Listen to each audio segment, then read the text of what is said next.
Friends welcome my channel. आज के আমি বানাবো তিল কাতলা। তিল কাতলা বানানোর জন্য আমি কাতলা মাছের বড় বড় টুকরো নিয়েছি, 4টে টুকরো নিয়েছি। এটাকে নুন, হলুদ আর লঙ্কা গুঁড়ো মাখিয়ে রেখেছি। আমি সবসময় বড় মাছ রান্নার ক্ষেত্রে লঙ্কা গুঁড়োটা দিই নুন হলুদ মাখানোর সময়, আর দিয়েছি হাফ টিস্পুন লেবু রস দিয়ে এটাকে মাখিয়ে রেখেছি। এটাকে এখন রেখে দেবো। আমরা মাখিয়ে নিয়েছি, এটাকে 15 থেকে 20 মিনিট রেখে দেবো। আর ততক্ষণে আমরা তিলের পেস্টটা তৈরি করে নেব। যেহেতু তিল কাতলা সেহেতু তিল তো আমাদের মেন ইনগ্রিডিয়েন্ট। তো তিল এখানে নিয়েছি আমি 1.5 টেবিল স্পুন নিয়েছি তিল, আর নিয়েছি আমি 2 কাঁচা লঙ্কা, লাগবে আমার 2 টেবিল স্পুন নেবো আমি টক দই।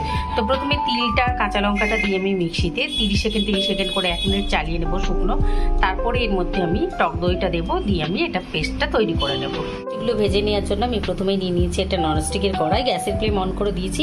এটা একটুখানি গরম হয়ে গেলে এর মধ্যে নিয়ে নেবো সাদা তেল। মাছটা ভেজে নেওয়ার জন্য আমি এখানে নিয়েছি সাদা তেল, গ্যাসের ফ্লেম অন করে নিয়েছি। তেলটা গরম হয়ে গেলে এর মধ্যে দিয়ে দিচ্ছি আমি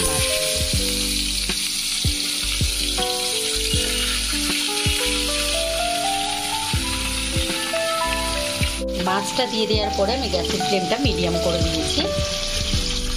আমরা এক্ষুনি নাড়াবো না, মাছগুলোকে জাস্ট একটু শুধু সাইড করে দেবো।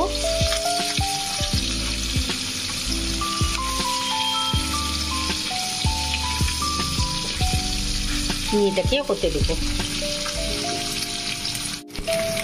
দেখুন মাছটা দিয়ে 3 মিনিট হয়ে গেছে। এখন আমি মাছটাকে একটু আবারও নাড়িয়ে দিচ্ছি। বড় মাছ নালে ভেঙে যাবে, যার জন্য এগুলোকে পুরোপুরি উল্টাবো না, একটু সাইড চেঞ্জ করে দিচ্ছি। এগুলোকে নিয়ে আরও 1-1.5 মিনিট হতে দেবো। দেখুন আরও 1 মিনিট হয়ে গেছে। তো আমি এখন এগুলোকে উল্টে দিচ্ছি।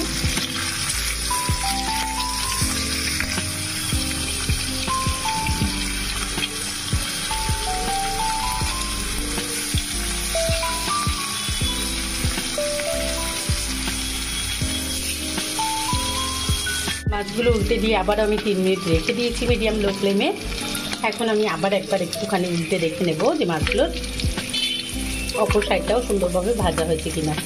এটা এখন আমরা আরও 1 মিনিট মতো রেখে দেব। দেখুন আরও 1 থেকে 1.5 মিনিট পরে আমি মাছগুলোকে উঠিয়ে নিচ্ছি। একটা একটা করে আমি তুলে নিচ্ছি। ভেজে তুলে নেওয়ার পরে ওই তেলের মধ্যে আমি দিয়ে দিচ্ছি একটা তেজপাতা টুকরো করে দিয়ে দিলাম, 2 দারচিনি, 2 টুকরো লবঙ্গ দিচ্ছি, আর দিচ্ছি আমি একটুখানি জিরে।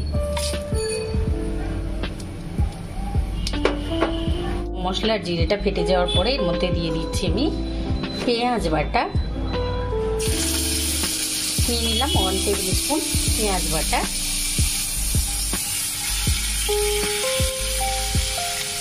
গ্যাসের ফ্লেমটা একদম লো করে দেবো, এটা আমি ভেজে নেব। পেঁয়াজ বাটাটা দেওয়ার পরে এটাকে 2-3 মিনিট মতো আমি ভেজে নিয়েছি। দেখুন এটা কালারটা চেঞ্জ হয়ে গেছে। এখন আমি এর মধ্যে দিয়ে দেবো আদা রসুন বাটাটা। আদা বাটা হাফ টিস্পুন নিলাম, আর নিয়ে নেবো রসুন বাটা। রসুন বাটা নিয়ে নিয়েছি নুনটা আমরা পরিমাণ মতো নেব, কারণ আমরা মাছের মধ্যে নুন হলুদ আর লঙ্কা গুঁড়ো মাখিয়ে রেখেছিলাম।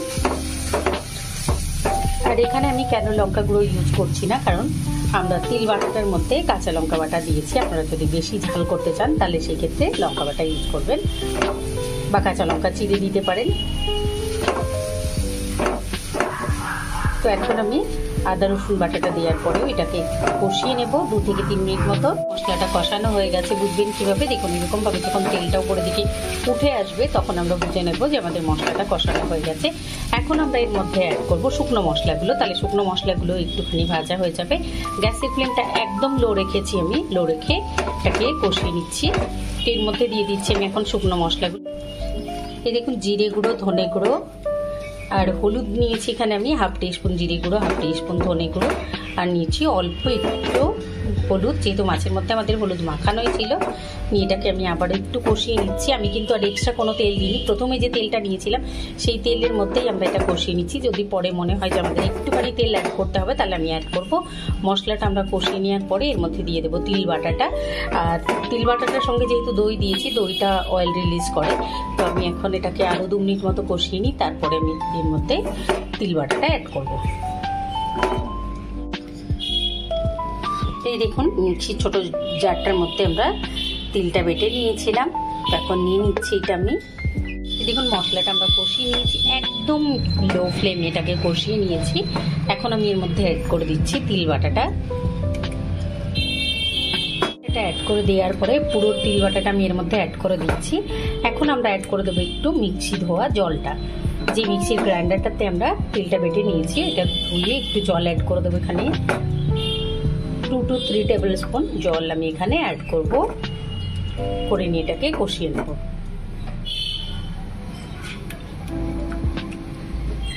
জলটা অ্যাড করে দিয়েছি আমি।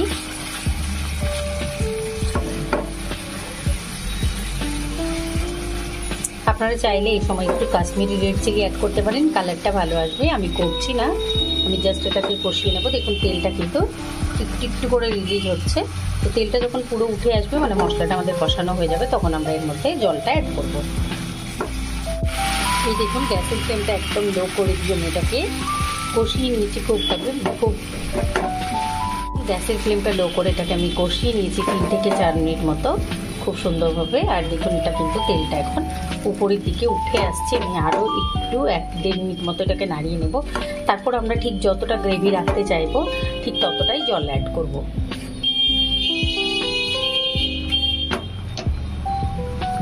এই গ্রেভিটা একটু ঘন ঘনই ভালো লাগে, তো আমি খুব বেশি জলের মধ্যে অ্যাড করবো না। দেখুন এটাকে আমি আরও নাড়িয়ে নিয়েছি 1-2 মিনিট মতো। এখন এর মধ্যে জলটা অ্যাড করে দিচ্ছি আমি। এই দেখুন পুরো তেলটা উঠে এসছে, আমার মশলা একদম রেডি। এখন আমি এর মধ্যে দিয়ে দিচ্ছি জলটা।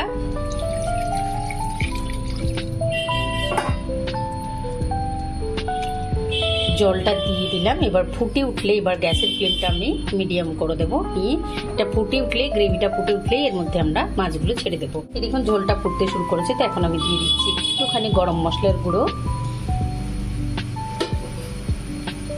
এইবারে গরম মশলার গুঁড়োটা দেওয়ার পরে আমি একটু নাড়িয়ে নিলাম, নিয়ে মধ্যে দিয়ে দিচ্ছি ভেজে রাখা মাছগুলো।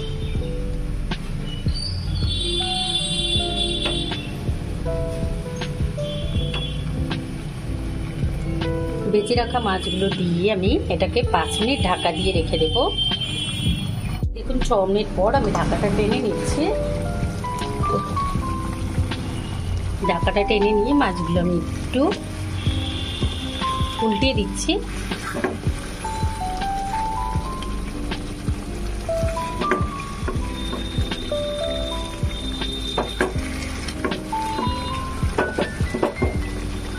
এবারে আমি এর উপরে দিয়ে দেবো একটুখানি চিনি, আর দিয়ে দিচ্ছি আমি একটুখানি ধনেপাতা কুচি। এই দেখুন চিনিটা ধনেপাতা কুচিটা দিয়ে দিয়েছি। এখন আমি এটাকে গ্যাসের ফ্লেম অফ করে দেবো। অফ করে দিয়ে এটাকে রেখে দেবো 5 মিনিট। আপনারা যদি, আমি একটুখানি গ্রেভি রাখতে চেয়েছি যার জন্য আমি এরকমভাবে করলাম। আপনারা যদি চান একটু বেশি গ্রেভি রাখতে, তাহলে জলটা একটু বেশি মেলাবেন। এখন গ্যাসের ফ্লেম অফ করে এটাকে আমি ঢাকা দিয়ে রেখে দেবো আরও 5 থেকে 7 মিনিট। তারপরে আমি তুলে এটাকে সার্ভ করবো। গ্যাসের ফ্লেম অফ করে এটাকে ঢাকা দিয়ে রেখে দিয়েছিলাম 5 থেকে 7 মিনিট মতো। এখন আমি ঢাকাটা টেনে নিচ্ছি।